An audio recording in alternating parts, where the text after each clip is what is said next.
பரிசுத்த நாமத்துக்கு. ஏசப்பாவை நிறைய வருஷம் தெரிஞ்சுக்கிட்டு இருந்தாலும் அதை சரியாக ருசித்துட்டு இல்லை.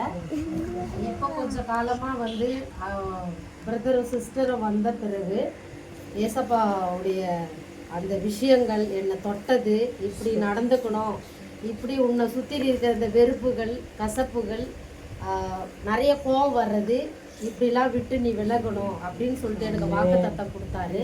நான் அவருக்கு வந்து ஒப்பு கொடுத்தேன், இதெல்லாம் என்னை விட்டு அகற்றி வச்சிடுறப்பா அப்படின்னு சொல்லிட்டு அவர்கிட்ட நான் ஒப்பு கொடுத்தேன். நிறைய எனக்கு கோவம் வரும், நிறைய பாரம் வரும், சம்மந்தமே இல்லாத குழப்பங்கள் வரும், ஒரு ரிலீஃப் இருக்காது. எப்போ பார்த்தாலும் எதனா ஒன்று யோசிச்சுட்டு இருப்பேன். ஆனால் இந்த ஒரு வாரமாக எனக்கு வந்து ஒரு ரிலீஃப் ஏசப்பா கொடுத்துருக்காரு. அவரு நான் பெற்றுக்கினேன். இப்போ வந்து ஏசப்பா வந்து பிறந்துட்டாரு, நம்ம வந்து புது துணி கட்டிக்கணும், நல்ல பலகாரம் செஞ்சு சாப்பிடணும் அப்படின்னு தான் இவ்வளோ நாளாக நினச்சிட்டு இருந்தோம். ஆனால் ஒவ்வொரு முறையும் ஏசப்பா நம்ம உள்ளத்தில் பிறக்கிறாருன்னு இந்த வருஷத்தின் கடைசி மாசத்துல நான் இந்த கடைசி வாரத்துல கூட நான் சொல்லிக்கிறேன். நான் ஏசப்பாவை பற்றி கொள்ளுங்க, கடைசி காலம் சடிநிலை உள்ளது. அதுக்கு நியாயத்திற்கு நாளுக்கு நம்ம தகுதி உள்ளவங்களா இருக்கணும். கிறிஸ்தவர்களாக இல்லாதபடி கிறிஸ்து எப்படி வாழ்ந்தாரோ அப்படி நம்ம வாழணும்னு இந்த இடத்துல நான் கேட்டுக்கிறேன். நான் வந்து பெற்றுக்கிற விஷயம் எனக்கு சொல்ல தெரியல, உணர்ந்து இருக்கிறேன் நிறைய விஷயங்கள். அது வந்து எப்படி ஆனதுன்னா, அவர் உணர்த்தும் போது அவ்வளோ சந்தோஷங்கள் இருக்கும், அவ்வளோ எல்லாமே வந்து இதெல்லாம் ஏன் பண்ணோம் அப்படின்னு தான் தோணும். இப்படிப்பட்ட விஷயங்கள்லேருந்து நிறைய விடுதலை கொடுத்தாரு. எனக்கு உடம்புல எவ்வளோ பிரச்சனைங்க, 2000 சில்லற கலோரிஸ், எனக்கு முதுகில் டேமேஜ், டாக்டர் முடியாது, ஜிஹெச்சில் கூட நான் 10 நாள் ஹாஸ்பிட்டலில் பெட்டில் இருந்திருக்கிறேன்.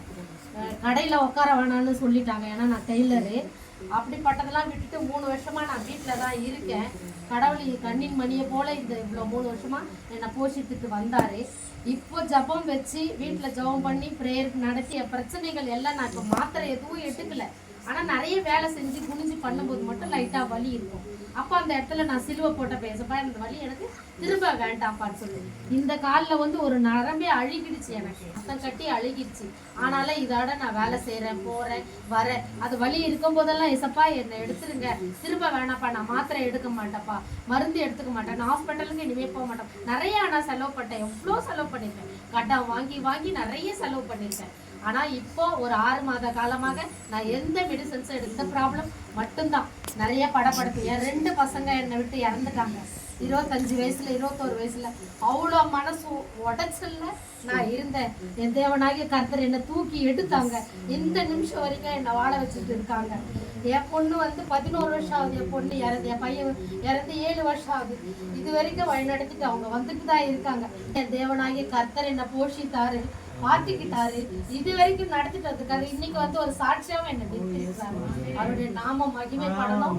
இன்னும் நான் அவர்கிட்ட வாக்கு கொடுத்திருக்கிற விஷயம் வந்து, நான் உங்களுக்காக உழைப்பேன்ப்பா, உங்களுக்காக நான் நிப்பேன்ப்பா, எந்த சூழ்நிலையிலும் என் கடைசி மூச்சு இருக்கிற வரைக்கும் உங்களுக்காக நான் இருந்து மறிப்பேன்ப்பான்னு நான் வாக்கு கொடுத்துருக்கேன். அதே மாதிரி நீங்களும் உங்க வாழ்க்கையில, தனிப்பட்ட வாழ்க்கையில நீங்க கர்த்தருக்கு ஒப்பு கொடுங்க. மாத்த முடியாதது எதுவுமே இல்லை, அவரால் முடியாது. ஒரு கூட்ட குறைக்க அவரால் மட்டும்தான் முடியும். ஜனங்க வந்து கேலி பண்ணுவாங்க, கிண்டல் பண்ணுவாங்க, எல்லாம் பண்ணுவாங்க. ஆனா அவர் பண்ண மாட்டாரு. நம்ம புள்ள நம்ம கிட்ட வருமா, நம்ம பொண்ணு நம்ம கிட்ட வருமா அப்படின்னு சொல்லிதான் அவர் பிரயாசப்படுகிற தேவனா இருக்கிறாரு. இந்த நேரத்துல அதை நான் சொல்லிக்கிறேன்.